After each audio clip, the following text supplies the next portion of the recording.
یہاں احمد رضا کی ضرورت پڑتی ہے جب قرآن پہ حملہ ہوتا ہے، جب حیات النبی پہ حملہ ہوتا ہے تو احمد رضا کی ضرورت پڑتی ہے، جب علم غیب رسول پہ حملہ ہوتا ہے تو احمد رضا کی ضرورت پڑتی ہے، جب نور مصطفیٰ پہ حملہ ہوتا ہے تو احمد رضا کی ضرورت پڑتی ہے، جب مصطفیٰ کے مختار ہونے پر حملہ ہوتا ہے تو احمد رضا کی ضرورت پڑتی ہے، جب مصطفیٰ کو مالک و مختار ماننے کی بات آتی ہے تو دشمنان رسول جب زبان کھولتے ہیں تو احمد رضا کام آ جاتے ہیں۔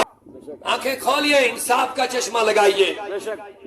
مجھے بڑا افسوس یہ بھی ہو رہا ہے بہت بڑے سنی اپنے آپ کو کہنے والے بھی احمد رضا سے چڑھ رہے ہیں، بے شک، کیونکہ ان کو پتہ ہی نہیں ابھی تک احمد رضا کی شخصیت کا نام ہے، چل رہے ہیں، ان کو پتہ ہی نہیں، وہ سمجھتے شاید کچھ اور ہے۔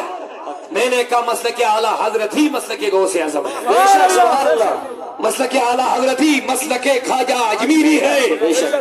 تو ترجمہ قرآن کا کیا ہے، بس اسی کو آپ پڑھیں، اس کتاب ہے اعلیٰ حضرت کی تو کم سے کم 1200 کتابیں ہیں، لیکن کم از کم میں پڑھے لکھے نوجوانوں کو یہ بات بتانا چاہوں گا اور بابانگے دہل ان کو میں دعوے کے ساتھ کہہ رہا ہوں، صرف اعلیٰ حضرت صاحب نے اس ترجم کو مجھ قرآن باکس باقی ساری اردو ترجمہ نہیں ہوگا کیا؟ پھر ان کے اندر دیکھیں انہوں نے توحید کا کتنا لحاظ کیا، پھر احمد رضا کے کنز الایمان کا ترجمہ دیکھ لیں، میں دعوے کے ساتھ کہہ رہا ہوں وہ توحید کے معاملے بھی میں اعلیٰ حضرت کا مقابلہ نہیں کر سکتے۔ عشق محبت، عشق محبت، عشق محبت، عشق محبت، مسلک اعلیٰ حضرت، ان کا صرف دعویٰ ہے توحید پہ احمد رضا نے کام کیا ہے، اونچا نہیں بولا آپ نے، سبحان اللہ۔ اب وقت نہیں بچا، سورہ بقرہ گوڑ نیچے رکو آیت دم جلدی بس تیرے پانے پھر توحید کی قدر لے آؤ، جلدی میں عرض کروں ان الذین کفروا سواء علیہم انذرتهم ام لم تنذرهم لا یؤمنون۔ ہمیں کہتے ترجم پڑھیوں تو ایس ترجم یاد یو ہے لگ بھگ بے شکی مولو کو کفر کر سواء برابر تمن کر انذرتهم ام لم تنذرهم لا یؤمنون، تو تم ڈرے تو یا نہ ڈرے تو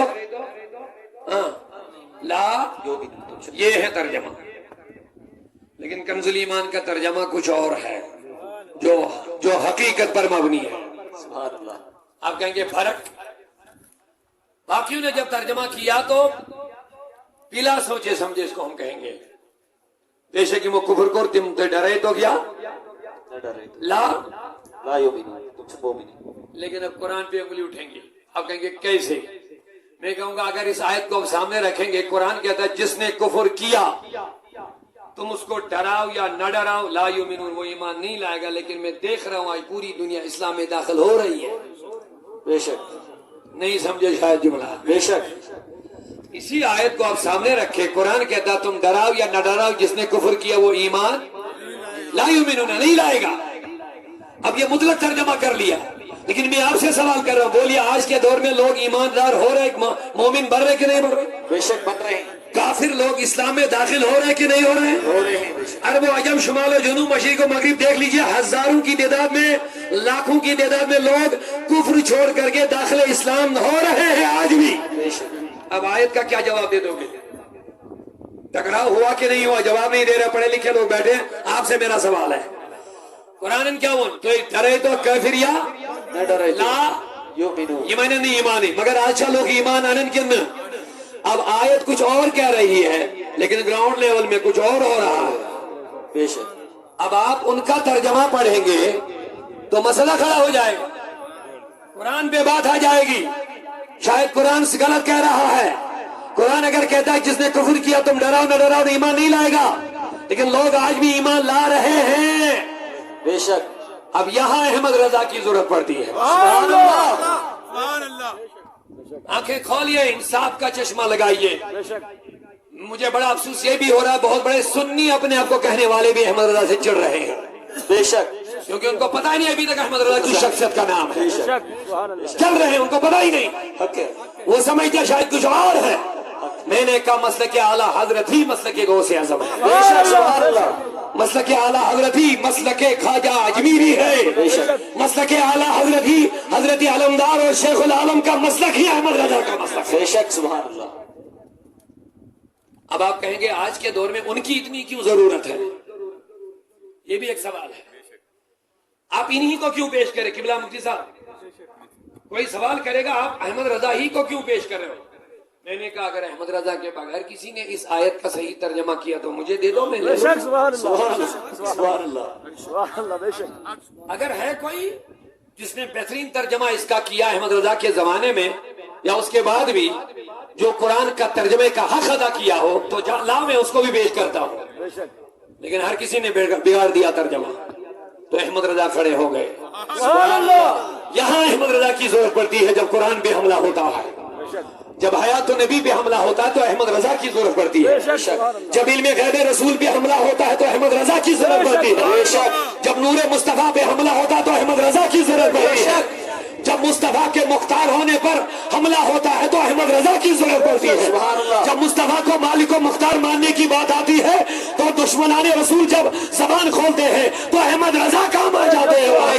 سبحان اللہ، اللہ اکبر، یا رسول اللہ۔ دو آیتیں حضرت زندہ باد۔ بس دو آیتیں جلدی سے۔ ان الذین کفروا سواء علیہم اانذرتہم ام لم تنذرہم لا یؤمنون تو ایک ڈریتو یا نریتو لا یؤمنون۔ مطلق ترجمہ یمو لوگو کفر کو، بس کوئی اتمز ترجمہ یمو لوگو کفر کو اتمز ایسے نہیں کرتے، تو ایک ڈریتو نریتو کی معنی انہیں ایمان مگر لوگ چی ایمان آج تھے۔ میں نے کہا اب کیسے آیت کا ترجمہ صحیح ہوگا؟ تو احمد رضا نے کہا ان الذین کفروا، جن کا مقدر کفر بن گیا ہے۔ سبحان اللہ، سبحان اللہ۔ احمد رضا نے مطلق نہیں کہا کہ جس نے کفر کر لیا، کہا جس کا کفر ہی مقدر بن گیا ہے۔ سبحان اللہ۔ اب بتائیے جس کا کفر ہی مقدر بن گیا اسے ڈراؤ یا نہ ڈراؤ؟ کوئی بات نہیں۔ یعنی ابو جہل، بے شک، یعنی ابو لہب، بے شک۔ ان کا مقدر ہی کفر بن گیا۔ نبی تم ان جیسے لوگوں کو ڈراؤ یا نہ ڈراؤ؟ اب آپ بتائے وہ لوگ خود اس سے نکل گئے جن کا کفر مقدر نہیں بنا، ہے کافر، لیکن تم ڈراؤ گے تو ڈر کے آئیں گے، لیکن جن کا مقدر ہی کفر بن گیا ان پر اثر کچھ نہیں ہوگا۔ سبحان اللہ، اب یہاں پہ کوئی سوال کر سکتا ہے جناب یہ والا ترجمہ کہاں سے لا؟ بے شک۔ میں نے کہا تم نے جب ڈکشنری کو پڑھ کے ترجم کیا تو آپ کا ترجمہ تو یہی ہوگا، لیکن جس پر نظر کرم مصطفیٰ کی ہوگی، بے شک، سبحان اللہ۔ جس کے رگ رگ میں مصطفیٰ کا عشق و محبت و تعظیم و تکریم ہوگا، اس سے قرآن کا صحیح ترجمہ ہمیں مل سکتا ہے۔ اسی شخصیت کا نام احمد رضا ہے۔ ماشاء اللہ، سبحان اللہ۔ نعرہ تکبیر، نعرہ رسالت، عشق محبت، عشق محبت، مسلک اعلیٰ حضرت۔ آپ کہیں گے جناب یہ والا ترجمہ کہاں سے لایا؟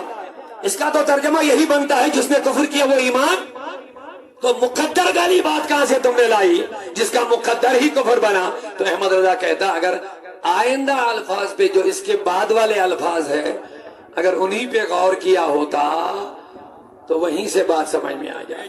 کیوں؟ کیونکہ رب ذوالجلال اس کے بعد فرماتا ہے ختم اللہ علی قلوبہم وعلی سمعہم وعلی ابصارہم غشاوہ۔ سبحان اللہ۔ یہ وہ جماعت ہے جن کے دلوں پر مہر لگ گئی ہے۔ سبحان اللہ۔ تو یہ مہر والی بات جب آ گئی تو احمد رضا نے کہا